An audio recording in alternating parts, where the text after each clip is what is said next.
Hello दोस्तों, स्वागत है आप सभी का आपके अपने यूट्यूब चैनल सपना स्टडी आइडिया में। आज हम बात करने वाले हैं एक ऐसे महान कवि और लेखक के बारे में जिनका नाम भारतीय इतिहास में सदैव अमर रहेगा। जी हाँ, हम बात कर रहे हैं अमीर खुसरो की, जिनकी रचनाएं आज भी भारतीय साहित्य में महत्वपूर्ण स्थान रखती है।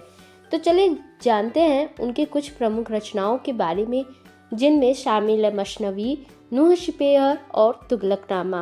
ओके, चलिए पहले इनका परिचय देख लेते हैं। तो देखिए, अमीर खुसरो जो रहते हैं, अमीर खुसरो का जन्म 1253 ईस्वी में एटा जिले, जो उत्तर प्रदेश के पटियाली नामक स्थान पर हुआ था। इनका पूरा नाम अबुल हसन यमुनुद्दीन खुसरो था। वे तुर्की वंश के थे और भारत के महान कवि, सूफी, संगीतकार और विचारक थे। खुसरो को देखिए तूतिए हिंद मतलब कि भारत के तोता कहा जाता था। उन्होंने अपने साहित्य और संगीत के माध्यम से भारतीय संस्कृति को एक नई पहचान दी थी। ओके, अगर अब बात करें शिक्षा और इनकी प्रारंभिक जीवन के बारे में, तो देखिए जो खुसरो रहते हैं वह तुर्की मूल के रहते हैं, लेकिन उन्होंने अपनी रचनाओं में फारसी, हिंदू और ब्रज भाषा का भी प्रयोग किया था। वे महमूद गजनवी के दरबार से प्रेरित होकर दिल्ली के सुल्तानों के दरबारी कवि बने थे। इस पॉइंट को भी आप लोग ध्यान रखिएगा। खुसरो ने बलबन, अलाउद्दीन खिलजी और गयासुद्दीन तुगलक जैसे सुल्तानों के दरबार में अपनी सेवाएं प्रदान की थी।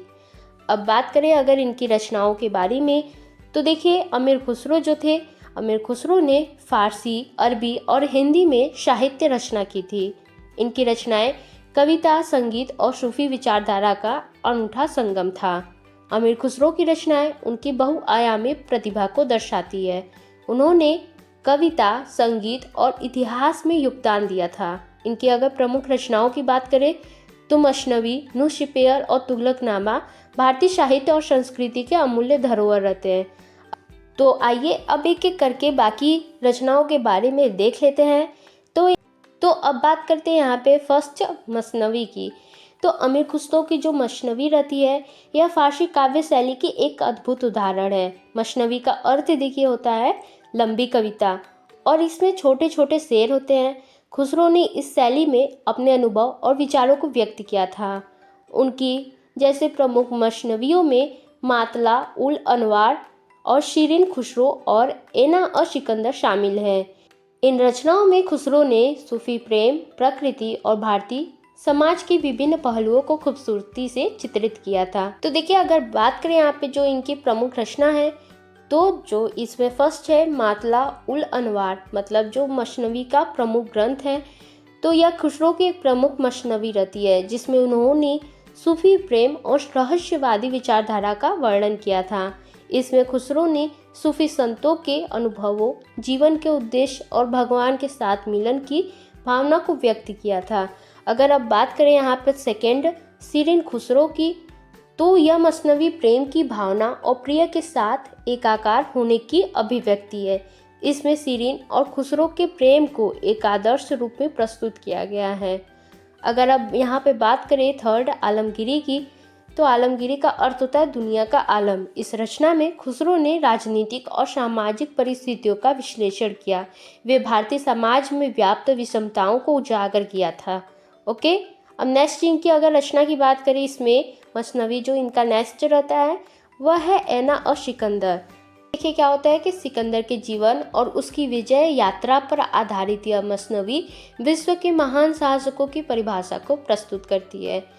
अब चलिए देखते हैं नेक्स्ट इनकी रचना। तो नेक्स्ट इनकी रचना रहती है नूह शिपेयर। नूह शिपेयर का अर्थ होता है नौ आसमान। यह खुसरो की एक और अद्भुत रचना है, जिसमें उन्होंने भारत की सांस्कृतिक विविधताओं का खूबसूरती से वर्णन किया। नूह शिपेयर में खुसरो ने भारत के 9 आसमानों के रूप में विभिन्न पहलुओं का वर्णन किया, और यह रचना न केवल भारत की प्राकृतिक सुंदरता बल्कि हमारे समाज की धार्मिक सहिष्णुता और सांस्कृतिक एकता को भी दर्शाता है। ओके, तो अब चलिए देखते हैं नेक्स्ट। अब देखिए इसमें नेक्स्ट की बात करें तो इस रचना का संक्षिप्त में सार देख लेते हैं। इस रचना का क्या अर्थ है और मतलब कि जो नूह शिपेयर है इसमें क्या क्या चीज़ें हैं। तो देखिए इसमें खुसरो ने भारत के विभिन्न पहलुओं को 9 आसमानों के रूप में व्यक्त किया। प्रत्येक आसमान में वे भारतीय जीवन के एक विशेष पहलू का वर्णन किया। इस रचना में हिंदू और मुसलमान दोनों संस्कृति का मिश्रण देखा जा सकता है। खुसरो ने भारत में धार्मिक सहिष्णुता और सांस्कृतिक सामंजस्य को महत्व दिया। खुसरो ने भारतीय संगीत, नृत्य, कला और साहित्य का भी इसमें उल्लेख किया। इनका दृष्टिकोण न केवल भारतीय समाज के विविध पहलुओं को उजागर करना था, बल्कि यह उनके भारत प्रेम को भी दर्शाता है। ओके, इन सभी पॉइंट को भी आप लोग ध्यान रखिएगा। खुसरो ने देखिए भारतीय संगीत, नृत्य, कला और साहित्य का भी उल्लेख किया। उनका दृष्टिकोण न केवल भारतीय समाज के विविध पहलुओं को उजागर करता है, बल्कि यह उनके भारत प्रेम को भी दर्शाता है। इन सभी पॉइंट को भी आप लोग ध्यान रखिएगा। आई होप आपके अगर एग्जाम में यह क्वेश्चंस पूछ दे तो आप लोग इसको लिख भी सकते हैं। अगर अब इसके न्यूज़पेपर के महत्व की बात करें तो यह रचना देखिए भारतीय संस्कृति और साहित्य के अध्ययन के लिए एक महत्वपूर्ण स्रोत है। यह खुसरो के बहुआयामी दृष्टिकोण को भी दर्शाता है। ओके, चलिए बात करते हैं तुगलकनामा, जो इनकी सबसे प्रसिद्ध रचना थी। एक ऐतिहासिक मसनवी है जिसमें उन्होंने दिल्ली सल्तनत के तुगलक वंश के गयासुद्दीन तुगलक के शासनकाल का विवरण दिया था। और यह देखिए मसनवी तुगलक वंश के ऐतिहासिक घटनाओं, उनके शासन की नीतियों, प्रशासनिक व्यवस्था और समकालीन समाज का भी चित्रण करता है।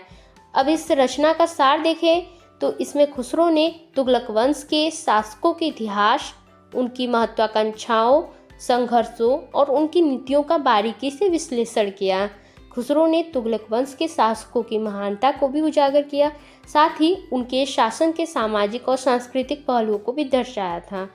ओके, अगर अब इसकी बात करें विशेषता की तो देखिए यह मसनवी ऐतिहासिक दृष्टिकोण से महत्वपूर्ण है, क्योंकि इसमें खुसरो ने तुगलक काल की महत्वपूर्ण घटनाओं का भी उल्लेख किया है।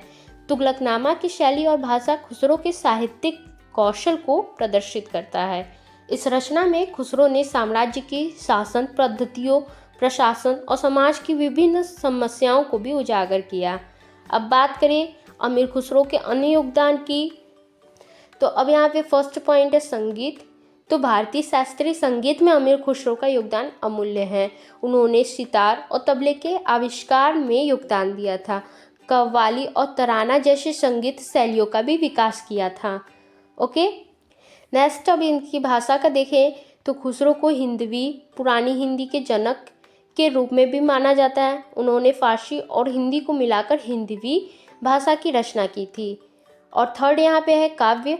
तो पहेली और मुक्तक शैली में रचनाएं लिखी। उनकी पहेलियाँ आज भी प्रसिद्ध हैं। ओके, अब चलिए पूरी पॉइंट है तो आपका क्लियर हो गया है।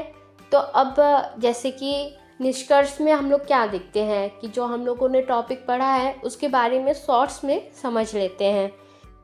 अगर बात करें यहीं पर मसनवी की तो खुसरो की मसनवियाँ उनके सूफी दर्शन, प्रेम और रहस्यवादी विचारों का अद्वितीय उदाहरण है। उन्होंने इस काव्य शैली में भारतीय और फारसी संस्कृति का संगम प्रस्तुत किया।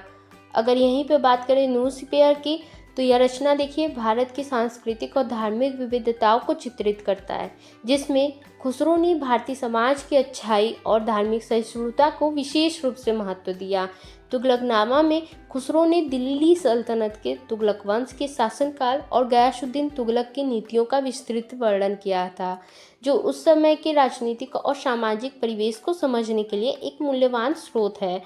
ओके, तो अमीर खुसरो की रचनाएं जो केवल काव्यात्मक दृष्टि से ही नहीं बल्कि ऐतिहासिक, सामाजिक और सांस्कृतिक संदर्भ में भी महत्वपूर्ण है। देखिए अमीर खुसरो की जो रचनाएं हैं भारतीय साहित्य, संस्कृति और इतिहास का एक महत्वपूर्ण हिस्सा है। उन्होंने अपनी काव्य शैली के माध्यम से न केवल भारतीय समाज को संवारा बल्कि भारतीय और फारसी साहित्य के बीच एक पुल का कार्य भी किया। उनकी प्रमुख रचनाएं जैसे मसनवी, न्यूज़पेपर और तुगलकनामा ने उन्हें एक महान कवि और इतिहासकार के रूप में स्थापित किया। तो उनके कार्य भारतीय साहित्य के विकास में मील के पत्थर जैसा है। खुसरो का जो लेखन है भारतीय समाज के विविध पहलुओं जैसे धर्म, संस्कृति और संगीत और समाज को दर्शाता है, उनकी महानता को प्रमाणित करता है। अंत में अगर हम कह सकते हैं कि अमीर खुसरो की जो रचनाएं हैं न केवल उनके समय के सटीक चित्रकार हैं बल्कि वे आज भी भारतीय संस्कृति, समाज और साहित्य के अध्ययन में अत्यधिक महत्वपूर्ण मानी जाती है। तो दोस्तों, अगर आपको आज का वीडियो पसंद आया होगा तो इसे लाइक और शेयर करें, और हमारे जो चैनल है सपना स्टडी आइडिया, इसको सब्सक्राइब करना ना भूलें। मिलेंगे अगली वीडियो में अगले टॉपिक के साथ, मिलेंगे नेक्स्ट वीडियो में। तब तक के लिए बाय बाय।